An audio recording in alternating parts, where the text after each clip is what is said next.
Evangelho segundo escreveu Mateus, capítulo 26, e o versículo número 57. Talvez hoje nós vamos ministrar aqui de uma maneira diferente, mas eu quero que você entenda. Quem trouxe Bíblia, diga amém. Sim. Quem trouxe caneta, diga glória a Deus. Nossa, está aumentando? Será mesmo? Trouxe mesmo? Cadê? Levanta a caneta, deixa eu ver. Pelo menos uma, duas, três pessoas. A palavra do Senhor, 4. A palavra do Senhor é para ser guardada.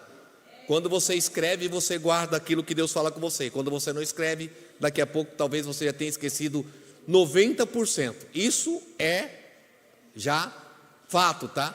Quem não escreve só guarda 10% daquilo que ouve.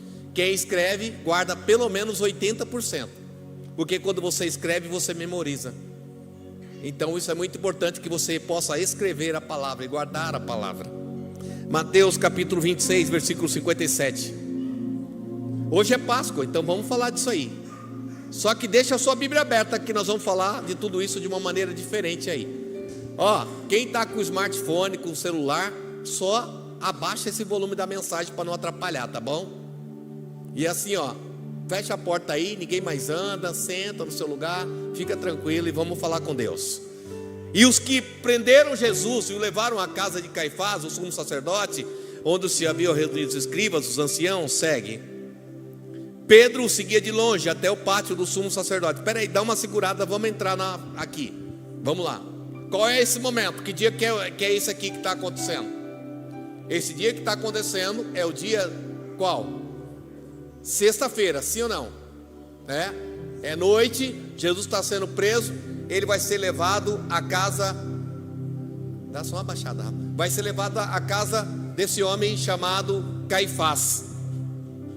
Nesse momento da história, aqui, a gente sabe, Judas vai trair Jesus com um beijo, ele está lá e tudo mais. O que vai acontecer? Os poderosos desta época aqui, eles estão a fim de prender a Jesus. Um dos nomes mais poderosos da história que querem prender a Jesus, qual é? É Caifás. Quem é Caifás? A Bíblia diz que Caifás é o sumo sacerdote. Ele é o responsável pelo sinédrio. O que é o sinédrio? O sinédrio é ali os outros principais das sinagogas, mais 70 homens. Caifás é o sumo sacerdote, ele que manda. O poder da religião está nas mãos desse homem chamado Caifás. Caifás era genro de Anás. Ele nem era da família de sacerdotes, mas aí ele casou-se com a filha de Anás, que era o sumo sacerdote, assumiu a posição de sacerdote, e aí os seus 5 filhos também são sacerdotes. Ele é alguém que está sobre toda a autoridade religiosa daquele momento da história e comanda todo o sinédrio ali, que é onde Jesus vai ser colocado daqui a pouco, para ser levado em julgamento. O julgamento, uma trama por Caifás feita que nunca era para ter acontecido. Esse julgamento, essa armadilha, essa armação desse julgamento com Jesus nunca era para ter acontecido, mas vai acontecer. O segundo personagem do momento da história, quem é? Pôncio Pilatos. Quem é Pôncio Pilatos? O governador de Jerusalém. Ele governa. Pôncio Pilatos nem gostava de Jerusalém, aliás, ele odiava. A história conta que Pôncio Pilatos nem morava em Jerusalém, ele morava fora de Jerusalém. Ele só ia para Jerusalém no momento da festa da Páscoa, no momento das grandes festas de Jerusalém. Por quê? Porque todo mundo se reunia em Jerusalém, havia um grande número de pessoas em Jerusalém, e por isso ele ia para lá, ele precisava estar lá, por conta da quantidade de pessoas que está lá. A terceira pessoa importante desse momento, que detém o poder da história, quem é? Herodes Antipas. Herodes é aquele que Jesus vai ser levado para a presença dele. Pilatos vai mandar que Jesus seja levado, porque Jesus era judeu, e Herodes vai querer muito também falar com Jesus. Por quê? Porque Herodes, se você olhar para a história lá atrás, Herodes é descendente da família de Esaú lá atrás. Então ele conhecia tudo sobre a religião, e ele queria muito conhecer a Jesus. Esses são os 3 personagens da história que detêm o poder. O poder religioso, o poder político da história está nas mãos desses 3 homens. E diante disso agora vai aparecer esse chamado Jesus de Nazaré. Jesus vai aparecer, e o que é interessante a gente perceber nesse momento da história é que esses três homens detêm o poder, mas detêm o poder religioso, moral e o poder político. E Jesus, o que Jesus faz? Jesus é aquele que aparece e que, mesmo parecendo que não tem nenhum poder, ele tem todo o poder, porque ele mesmo vai dizer que todo o poder e autoridade foi dado a ele. E ele vai falar também, quando Pilatos diz para ele, pergunta para ele, ele vai dizer que nenhuma autoridade foi dada a Pilatos se não fosse dada pelo céu. Entrando, assentou-se, segue aí o versículo, vamos embora, vai. E os principais sacerdotes e todo o sinédrio procuravam algum testemunho falso a fim de condenarem a ele, e não acharam, apesar de terem sido apresentadas muitas testemunhas falsas, mas a fim de compareceram duas pessoas compareceram e disseram assim: não, eu vi. Ele sim, ele falou. O que ele falou? Ele falou, eu vou adiantar, porque senão nós vamos sair aqui muito tarde. Ele falou o quê? Ele disse que destruiria o templo, em 3 dias reconstruiria. Jesus falou isso? Jesus falou isso mesmo. E ele disse, isso vai acontecer.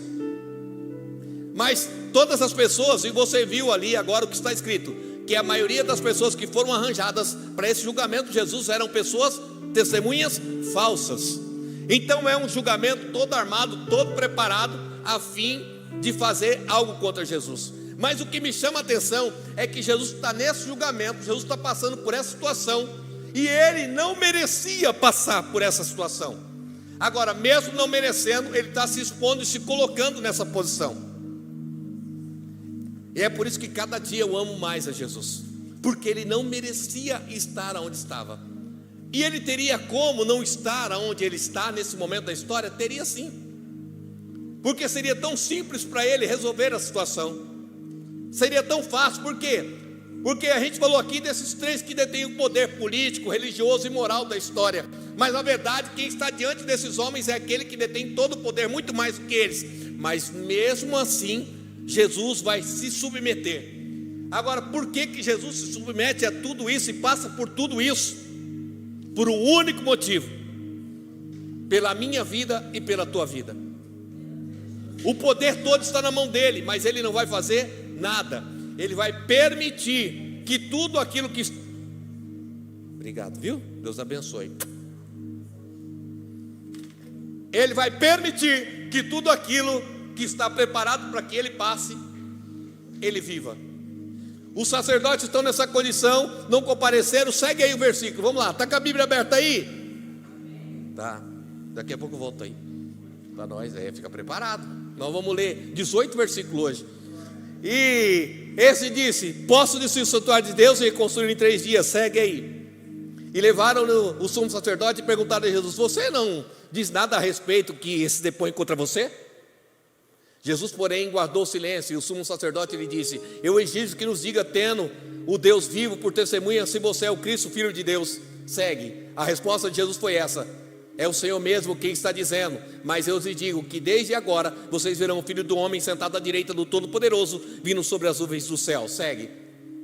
Então o sumo sacerdote rasgou suas vestes e disse: blasfemou, porque ainda precisamos de testemunha. Eis agora, mesmo vocês viram a blasfêmia. Segue. O que vocês acharam? E eles responderam: é réu de morte. Então alguns conspiram no rosto de Jesus e bateram nele, e outros bofetearam, dizendo: profetiza para nós, filho do homem. O que eu quero que você entenda, vamos lá, vamos entrar para dentro da cena aqui agora. Jesus está ali, foi levado na presença do sacerdote, do sumo sacerdote Caifás, e todo o sinédrio está ali. Quem coordena todo esse teatro que está acontecendo ali? Caifás. Caifás agora, ele tem um ódio mortal de Jesus, por conta de tudo aquilo que ele está fazendo, porque não teria nenhuma palavra contra Jesus, ele armou esse teatro. Quando Jesus curou o paralítico, fez o cego enxergar, ainda teria como fazer alguma coisa, mas agora o problema se agravou depois que Jesus ressuscitou a Lázaro, porque quando Jesus ressuscitou a Lázaro, não teria mais como falar nada. Lázaro ficou morto 4 dias, e agora ele ressuscitou. Então Caifás aumentou esse furor, essa ira e esse ódio contra Jesus. Agora ele arma tudo isso, todo o sinédrio está ali, todo mundo está ali, E o que me chama a atenção é que, primeiro, presta atenção numa coisa: Jesus está no meio dessa cena, ele está no meio desse teatro, e a primeira coisa que a Bíblia diz, qual vai ser a condição? É que vão começar a cuspir na cara de Jesus. Alguém aqui já tomou uma cuspida na cara? É uma coisa horrível, é humilhante para quem passa por uma situação como essa. Agora o que é pior, eles vão começar a esmurrar Jesus. Está na minha Bíblia, na sua, sim ou não? Tá. Volta o versículo. Volta lá o versículo. E alguns cuspiram no rosto de Jesus e começaram a bater nele, começaram a dar murro. Agora vem para mim, presta atenção. Todo o sinédrio está ali. São 70 religiosos que estão ali. O que eles são? Religiosos, tá? Não estou falando o povo não. O que essa galera está fazendo? Batendo em Jesus. Jesus está apanhando agora. Primeiro tomando cuspida na cara, e agora está apanhando. Jesus poderia fazer algo? Jesus poderia fazer algo contra essa condição? Essa é a minha pergunta para você. Poderia. Coloca o versículo 53 para mim. 53. Ou você acha que eu não posso pedir ao meu pai e ele mandaria nesse momento mais de 12 legiões de anjos? Esse é o Jesus falando, ele mostrando o poder que ele tem. Quanto é uma legião? 6.000. 12 legião, 78.000. Agora, nós estamos falando de 78.000 anjos, sim ou não? Sim. Será que 78.000 anjos poderiam resolver a situação a qual Jesus está passando e está vivendo? Só um, né? Põe aí para mim Isaías 37. Isaías 37? Vê se é Isaías 37 e 31. Se não for, nós dá um jeito. Aí,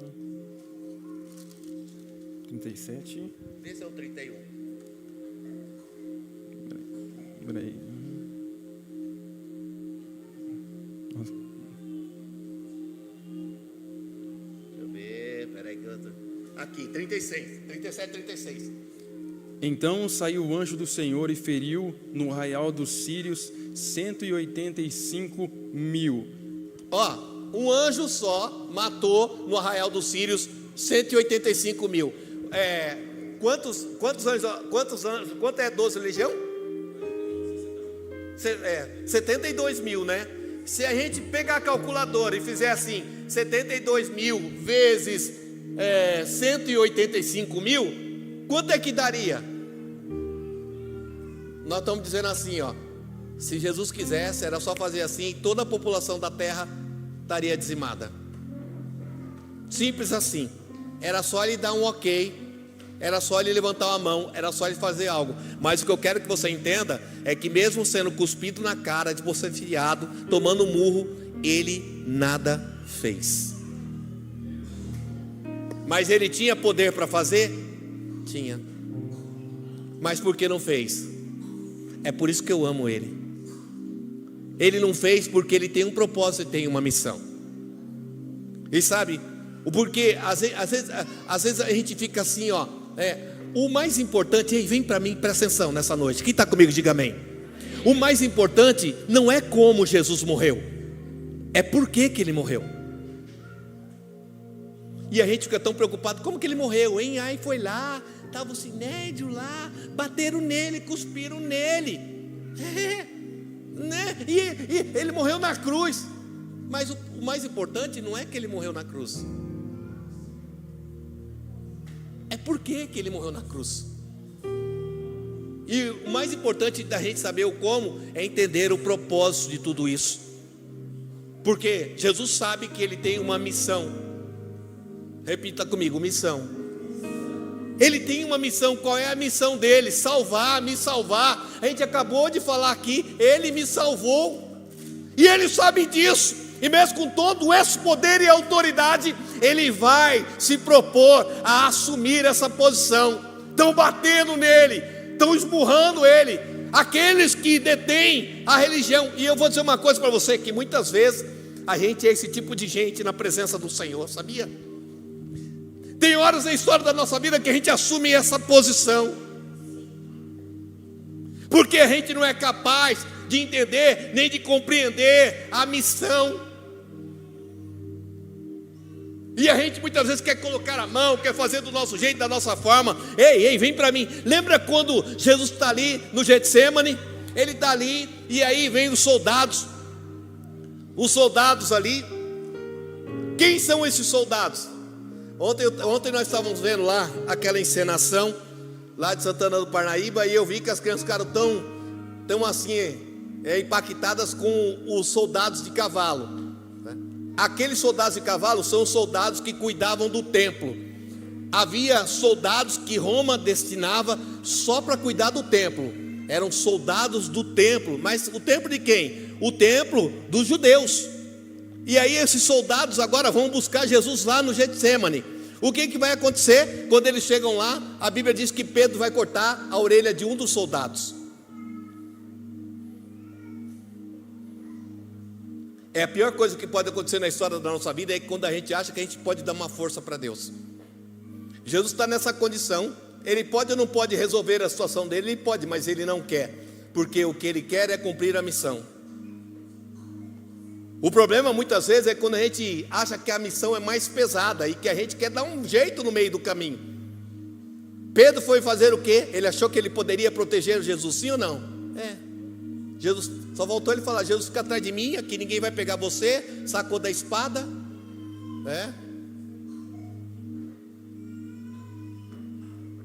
saca da espada, corta a orelha de Malco. Mas isso não, de nada adiantou. Jesus vai colocar a orelha de Malco no lugar ali.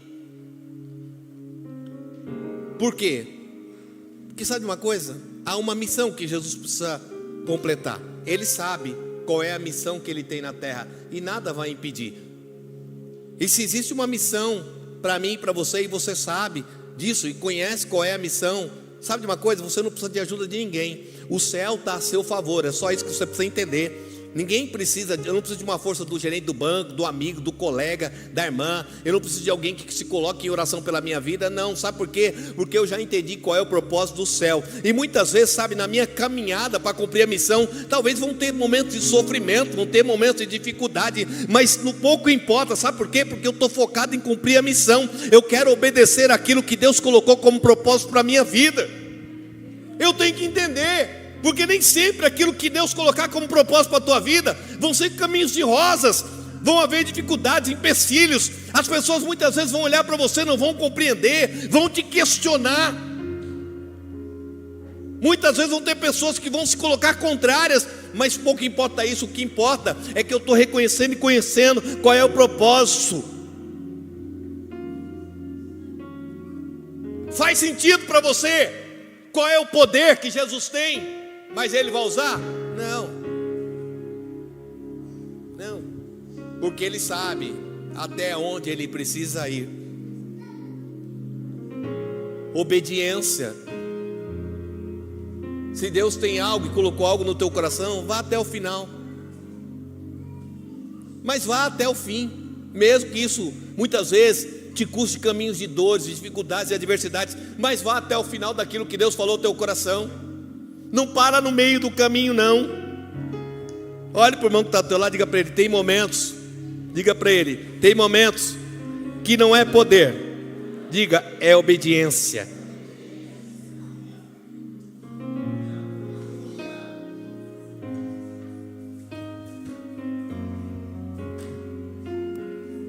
Sabe de uma coisa?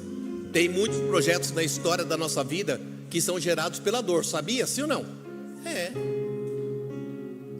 Tem muita coisa. Sabe por quê? Mas você tem que entender uma coisa: Jesus podia ou não podia mudar a história desse momento? Podia, mas ele sabe que o projeto é muito maior do que aquele sofrimento que ele está vivendo. Tem sofrimento que você está passando, que você está vivendo, mas se você entende dentro do teu coração que o projeto é muito maior, você supera isso, você passa por isso, você vence isso, você não desiste. O projeto é muito maior do que a dor. Peraí, mas ele está sendo cuspido na cara, esbofeteado, esmurrado, mas Jesus sabe, o projeto é muito maior. O projeto é muito maior. E tem coisas que para você viver, para completar aquilo que Deus tem para você, vai doer, vão cuspir em você, vão bater em você. Talvez não vai ser, não, bispo, não é? Muitas vezes a gente não apanha fisicamente, mas as palavras nos batem, nos machucam, as ofensas, as mentiras, as calúnias. Mas eu vou continuar, eu não vou desistir. Sabe por quê? Porque o projeto é maior. O projeto é maior. Jesus sabia o projeto que ele tinha? Sabia. Jesus sabia o projeto que o céu tinha para ele? Sabia. Olha para o irmão que está ao teu lado, diga para ele: eu sei o projeto que o céu tem para mim.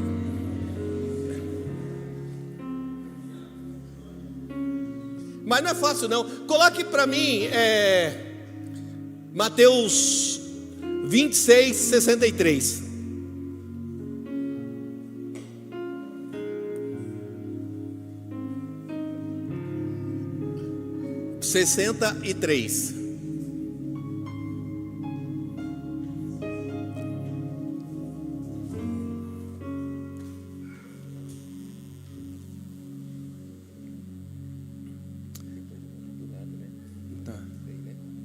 Jesus, porém, guardou silêncio, e o sumo sacerdote lhe disse: eu te conjuro por Deus vivo, pelo Deus vivo, que nos diga se tu és Cristo, o Filho de Deus.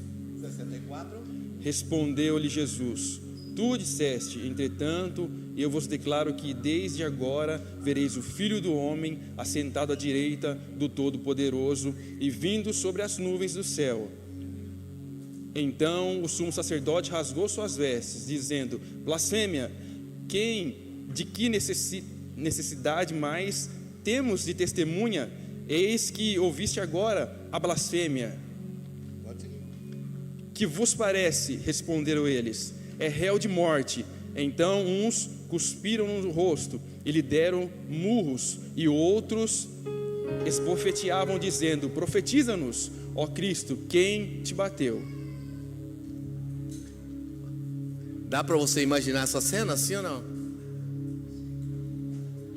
Uns davam murro, outros esbofeteavam. Agora pensa, essa galera toda batendo nele e cuspindo nele, e ele está ali. Era só abrir uma boca só, e acabava com tudo. Quantos de nós será que aguentaremos isso? Porque para cumprir o propósito, a missão, tem horas que vão zombar de você também. Sabia disso, sim ou não?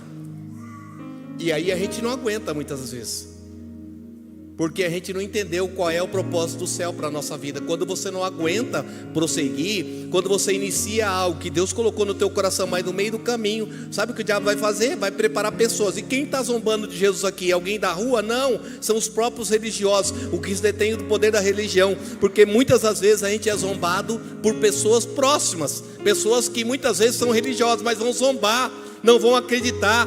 E sabe de uma coisa? A gente na maioria das vezes acaba desistindo disso, acaba desistindo daquilo que o céu tem para a gente, porque alguém zombou, porque alguém me atacou, porque alguém tentou me machucar.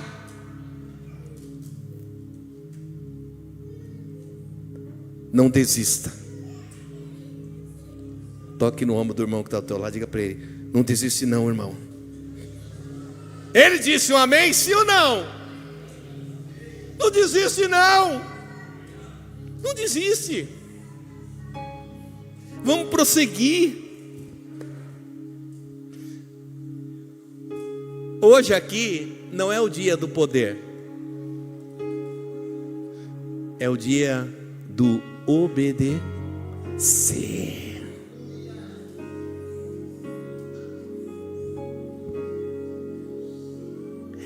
Esse povo todo está com raiva de Jesus, sim ou não? Tá. Estão liberando toda a ira em Jesus, sim ou não? Estão.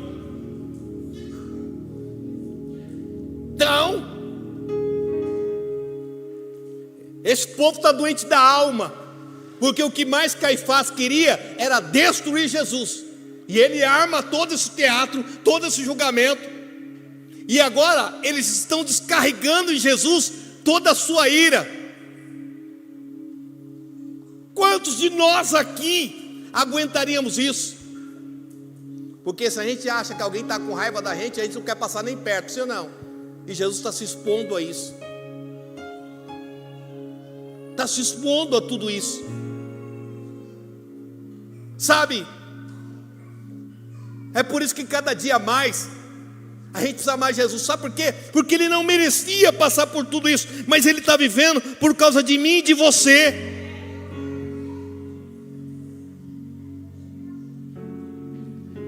Coloque para mim Lucas 22.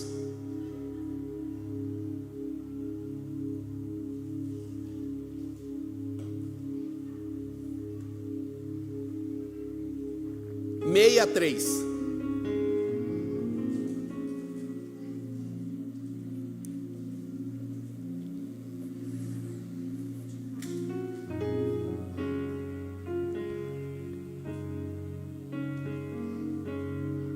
Nós vamos chegar lá.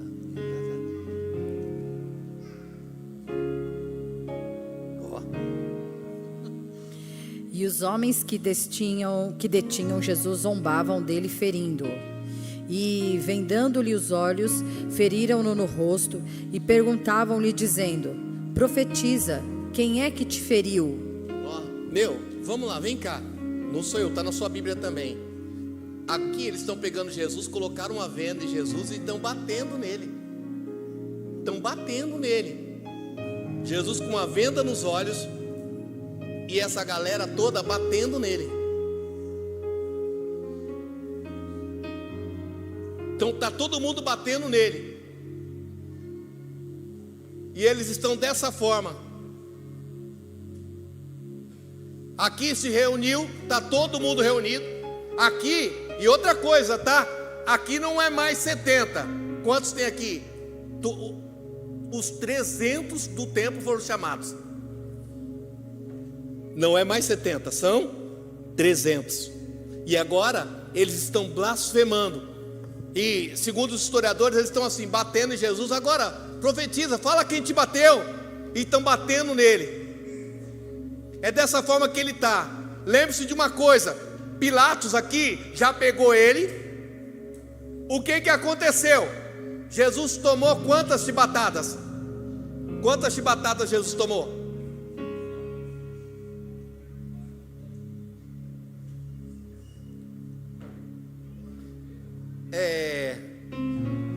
Deuteronômio 25.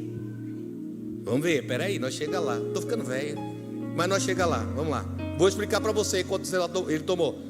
Coloque aí Deuteronômio 25, vê se é o versículo 3. Isso. 40 açoites lhe fará dar, não mais. Não pode dar mais do que 40, certo? Por isso Paulo vai dizer lá que ele tomou 5 vezes 39. Ele vai dizer 40 menos uma. Por quê? Porque não poderia dar mais que 40. Só que Jesus não está sendo julgado pelos judeus. Ele está sendo julgado pelos romanos. Sim ou não? Quem entende, diga amém. E os romanos não tinham limite disso, tá? Colocava-se lá, pegava aquele chicote, esse chicote pequeno, ele tinha mais ou menos uns 60 centímetros de couro. Na ponta tinham dentes, pedaços de ferro, que era para bater e arrancar o pedaço. Só que Jesus está agora num tronco de 60 centímetros, preso naquela argola ali. E quem? Eram 2 para bater, porque quando um cansava, o outro ia. Então ele está sendo atingido e flagelado dessa maneira. É assim que ele está, dessa forma. Pensa como é que ele ficou desfigurado. E Isaías vai falar sobre isso, sobre a forma que Jesus ficou. Por quê? Porque não tinha mais nada ali, não tinha mais forma. Isaías 52, 14.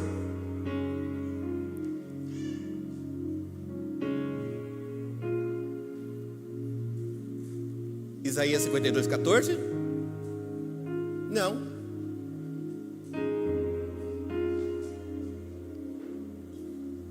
Não. Achou? Mas aqui não está.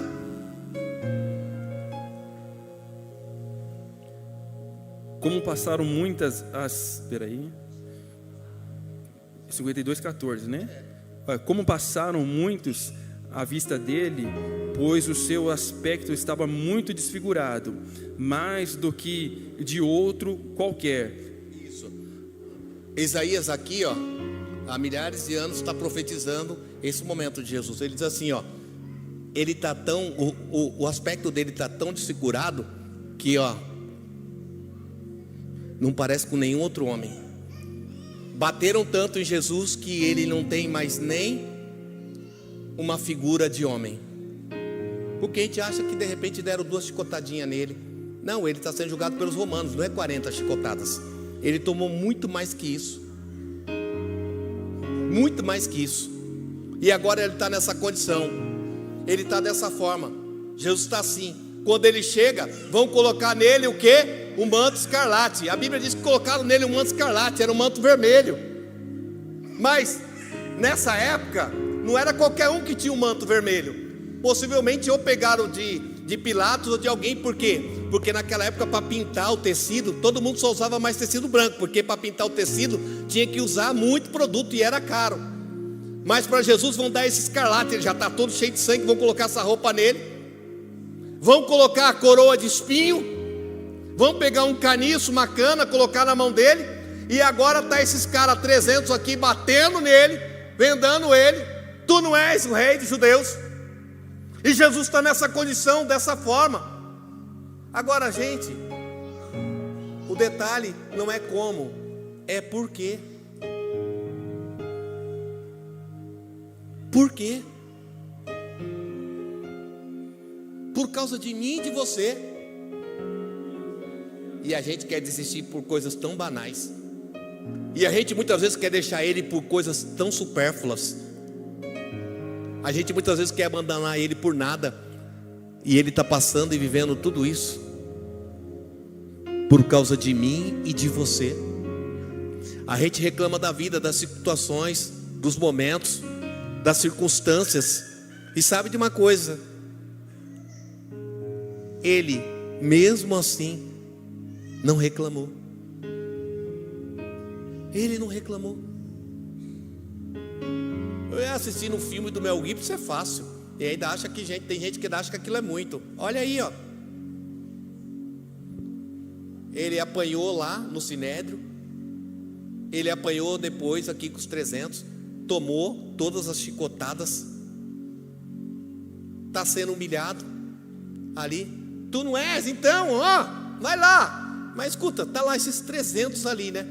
E eles estão ali. E segundo os historiadores, diz que esse povo, esses 300 que estão ali, porque chamaram todo mundo, eles até estão se ajoelhando na presença de Jesus. Para eles estão zombando.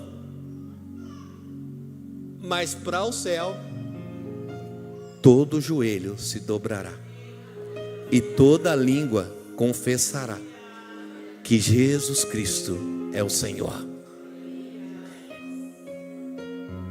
Olha a condição que ele está. Vão dar um madeiro para ele, né?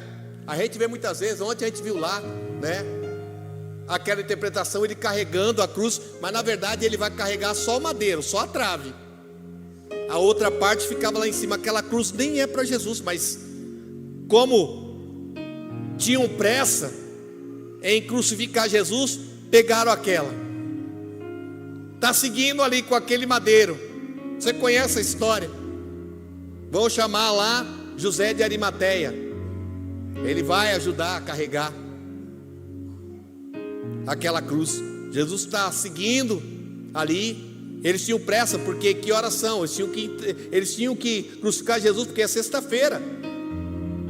E a Páscoa está chegando. Jesus está nessa condição. Jesus está nessa situação ali. Mas ele não faz nada.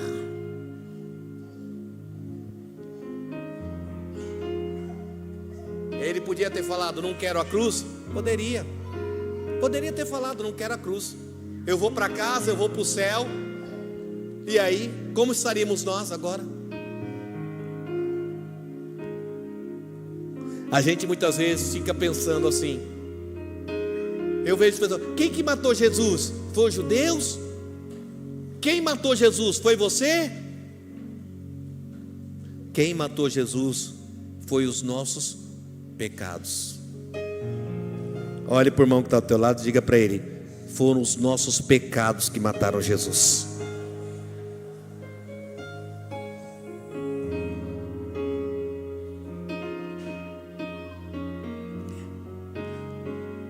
Coloque para mim aí Mateus 27, 27.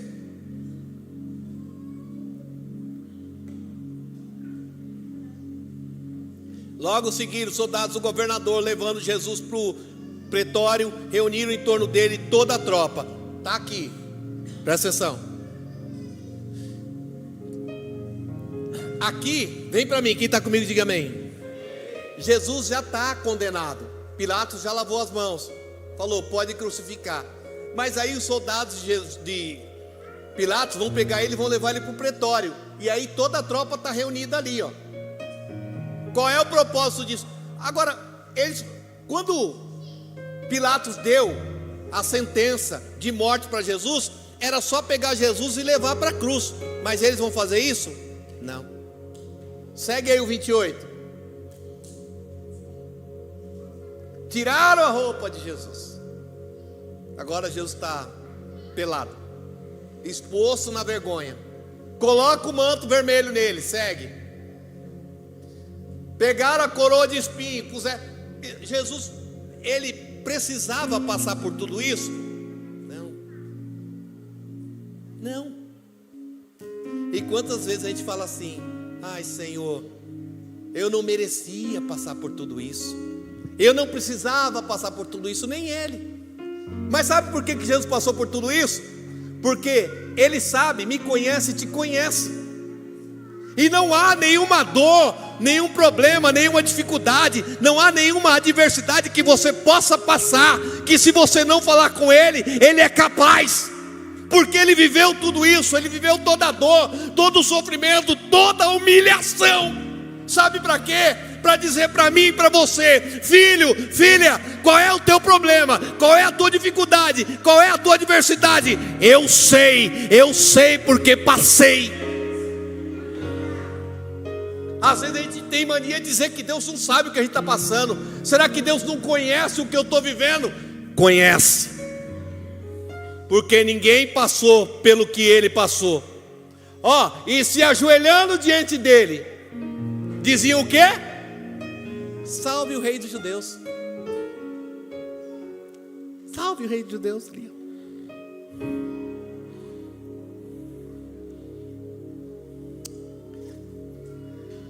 Sabe de uma coisa? Coloque o versículo 38. Eu estou terminando. 2 ladrões foram crucificados com ele. Oxi. Não é o 23 que nós estávamos? Mateus 23, 38.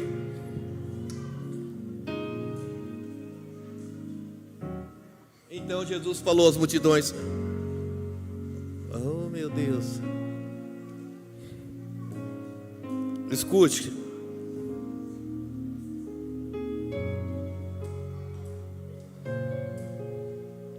Até eu já estou perdido aqui. Nós vamos chegar. Lucas 27, 38.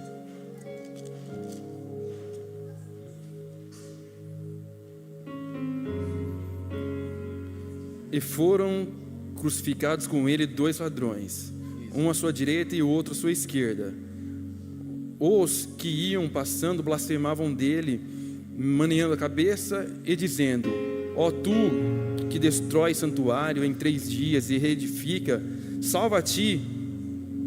Isso, segura.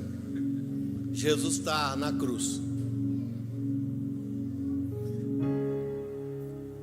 Agora, depois de tudo isso que ele viveu, está encaminhando para a crucificação.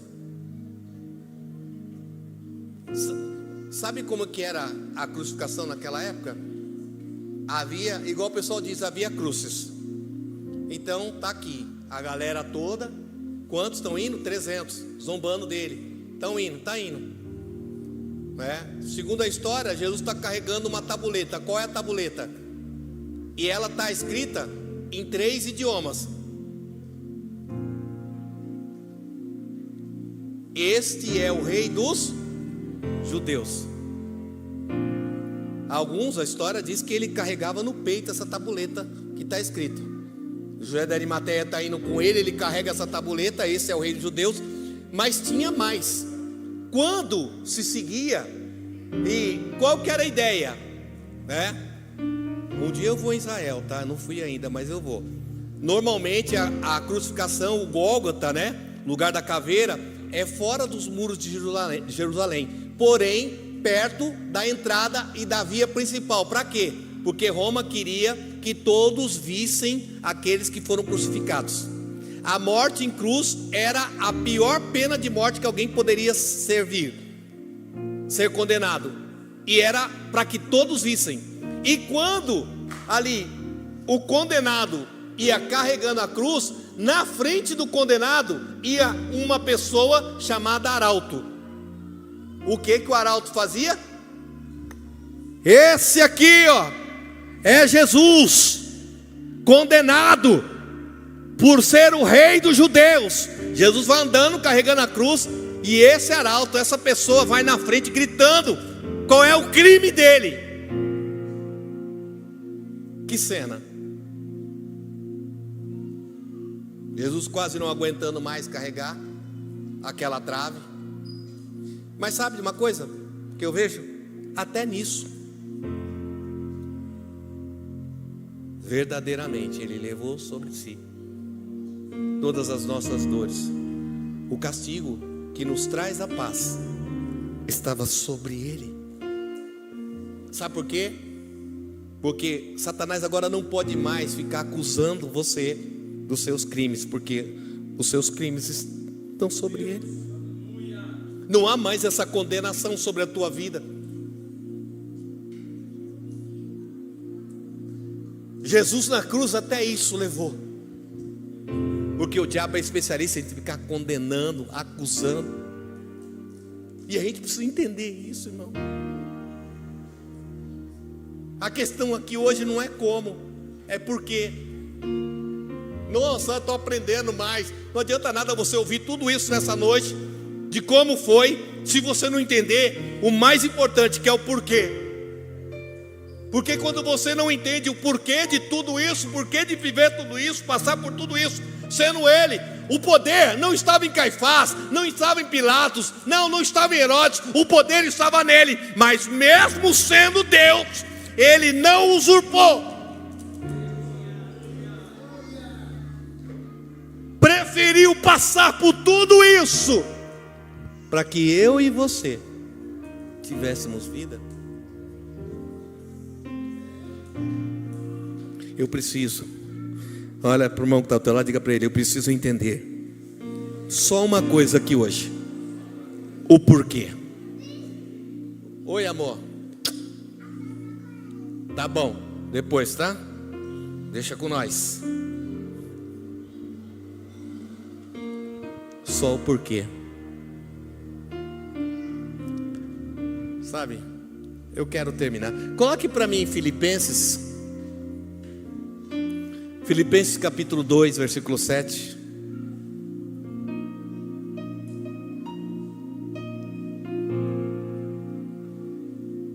Filipenses 2, 7. Filipenses, FP, isso, aê. Pelo contrário, ele se esvaziou, assumindo a forma de servo, transformando-se semelhante aos seres humanos e reconhecido em figura humana. Ele se humilhou, tornando-se obediente até a morte, e a morte de cruz. Lembre-se, a morte de cruz era a pior que um ser humano poderia se submeter. Por que Jesus morreu na cruz? Porque era a pior. Ele passou pela pior situação a qual um ser humano poderia passar, para que hoje você entenda: será que Deus, será que Ele entende o que eu estou vivendo? Será que ele entende o que eu estou passando? Você não entendeu nada quando você diz isso para Deus. Quem entende, diga amém. Ai, parece que Deus não está entendendo o que eu estou vivendo. Parece que Deus não está percebendo o que eu estou passando. Ei, bebê. Quando Paulo diz assim, ó, até a morte, e a morte de cruz, não é qualquer morte. Jesus não teve qualquer morte, foi a morte de cruz, a pior de todas. E aí eu acho que a minha situação é pior do que a de Jesus. Não, porque se Deus soubesse o que eu estou vivendo, se Deus soubesse o meu momento, aí você não entendeu. Aí você não entende o porquê. Quando a gente faz esse tipo de questionamento a Deus, é porque a gente não entendeu o porquê. A gente só sabe como. Como é que foi? Foi na cruz, mas e aí? Olha para o irmão que está ao teu lado e diga para ele, faz sentido para você a cruz? Ele diz sim ou não?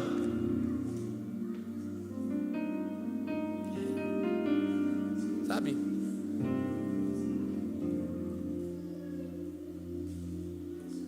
Eu preciso que você entenda isso nessa noite.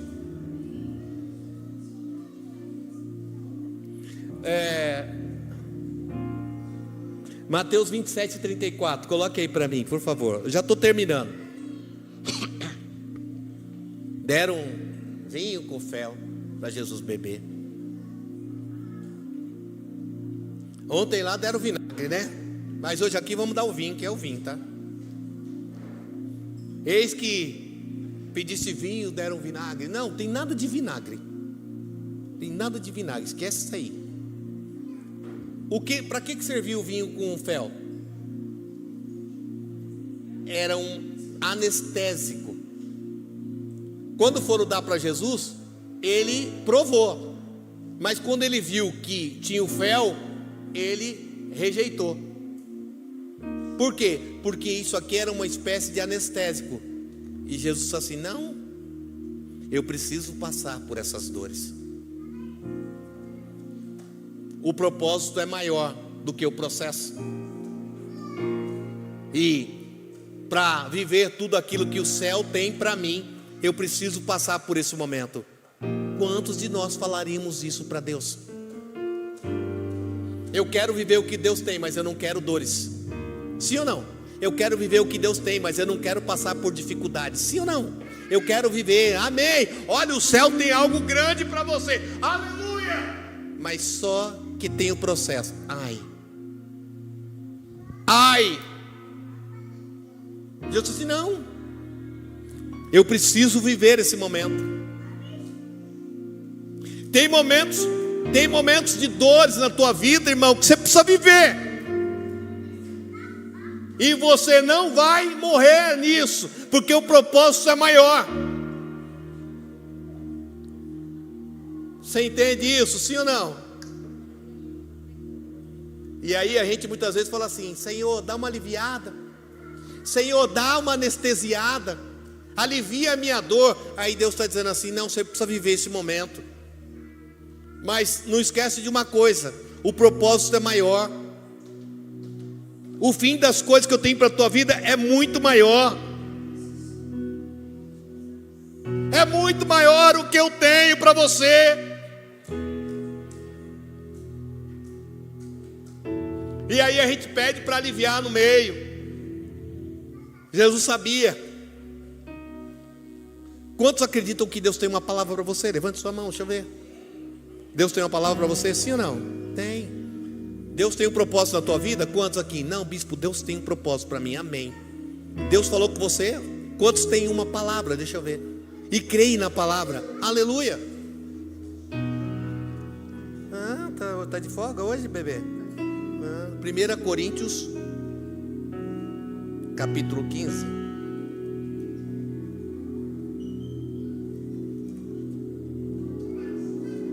Primeira Coríntios capítulo 15, versículo 3. Porque primeiramente vos entreguei o que também recebi, que Cristo morreu por nossos pecados segundo as Escrituras, e que foi sepultado, e que ressuscitou ao terceiro dia segundo as Escrituras. Volta no 3, volta no 3. Cristo morreu. Como é que ele morreu? Como é que ele morreu? Segundo a palavra. Ele morreu segundo a palavra, porque a palavra disse que ele passaria por isso. Sim ou não? E depois Paulo vai dizer 2 vezes que tudo que ele viveu é segundo a palavra. E por que será que a gente acha que aquilo que nós estamos vivendo não é segundo a palavra? Você acabou de levantar a mão e dizer que crê e acredita que Deus tem uma palavra para você. Mas aí basta vir um momento de aflição e de dificuldade que a gente acha que não é segundo a palavra. Sim ou não? Parece que agora está fora, porque o negócio pegou, está enrolado. Mas é a palavra. Se você crê e acredita e sabe o porquê, nada na sua vida vai ser fora da palavra. Posso ouvir um amém? Eu estou sofrendo, estou gemendo, tem dificuldade, tem dor, mas eu sei que o propósito é maior, e tudo isso é segundo a palavra. Não é o diabo não, irmão. Não é o diabo não. É a palavra. No mundo tereis. E você não sabe disso? E por que quando a aflição vem, você já quer descabelar, abandonar, largar, jogar tudo fora? Mas não está escrito.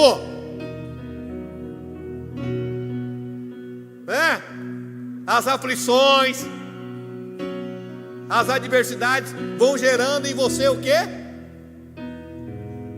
Você vai crescendo.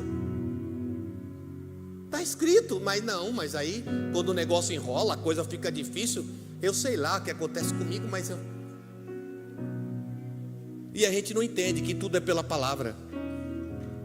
Escute, o diabo não tem poder sobre a tua vida. Posso ouvir um aí? E sabe uma coisa? Naquele dia, até ele, está escrito na palavra, Jesus vai voltar. Sim ou não? Vai. Ele ressuscitou, está vivo. Você crê sim ou não? Ele está vivo, e ele vem para me buscar, para te buscar. Ele vem me buscar e te buscar. Ele vai vir, sabe? E nós vamos ver ele nas alturas, o céu aberto, e ele nas alturas. Sabe de uma coisa? O próprio Deus, ele, por causa de mim e de você. E naquele dia todo joelho se dobrará, no céu, na terra, todos, aqueles que já morreram, aqueles que estiverem vivos, os demônios, os anjos, todos vão se dobrar, porque ele é o Senhor. A gente não entende muitas vezes, sabe? A gente ouve uma palavra como essa e não sai nenhum glória a Deus, nenhum glória a Deus, nenhum aleluia. E eu fico olhando, pensando, ai, coitado de Jesus. Não, irmão, ele tinha todo o poder, mais do que aqueles que estavam lá, mas mesmo assim, ele não usurpou. Sabe de uma coisa? Sabe o que a Bíblia diz? Mesmo assim, ele assumiu a forma, ele deixou, ele se permitiu. Para quê? Porque ele sabia que eu e você precisávamos.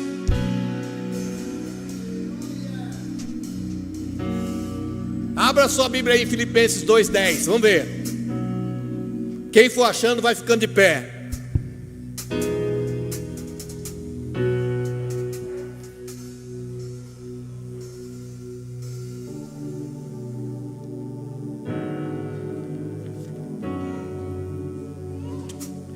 Quando aquele dia chegar, quando aquele dia chegar e ele vem. 2:10. Para que ao nome de Jesus se dobre todo joelho nos céus e na terra e debaixo da terra, e toda língua confesse que Jesus Cristo é o Senhor, para a glória de Deus Pai.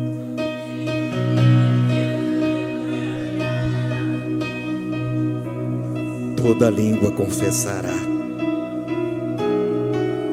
Vem o dia, ele vem, ele vem, ele vem, ele vem. Todos vão confessar. Até quem não confessou vai confessar. Mas é melhor confessar agora, porque talvez tenha pessoas na sua casa que precisam confessar que Jesus é o Senhor. Mas Ele é o Senhor. Ele é o Senhor. Coloque a mão no teu coração aí. Coloque a mão no teu coração. Pode colocar sua Bíblia na cadeira. Coloque a mão no teu coração. Se Ele é o Senhor da tua vida, como é o Senhor da minha, é o Senhor da nossa. Ele não merecia nada disso. Ele não merecia, mas mesmo assim Ele abriu mão. Ele abriu mão. Sabe por quê? Não é como, é o porquê. Porque Ele disse assim: eu vou levar sobre mim tudo aquilo que te afligia, tudo aquilo que te atingia, tudo aquilo que te humilhava, tudo aquilo que te escravizava, toda a dor. Deixa comigo. Você viu aqui hoje que Ele perdeu toda a formosura, nem aspecto mais Ele tinha. Isaías disse, sabe por quê? Porque era muita coisa, era tudo para mim e para você, mas Ele disse: deixa comigo. Você não vai mais sofrer, você não vai mais viver opressão, escravidão. O diabo já não terá mais poder contra a tua vida. Deixa, eu vou levar sobre mim tudo aquilo que te trazia dor, todo o sofrimento, toda a morte não terá domínio sobre você.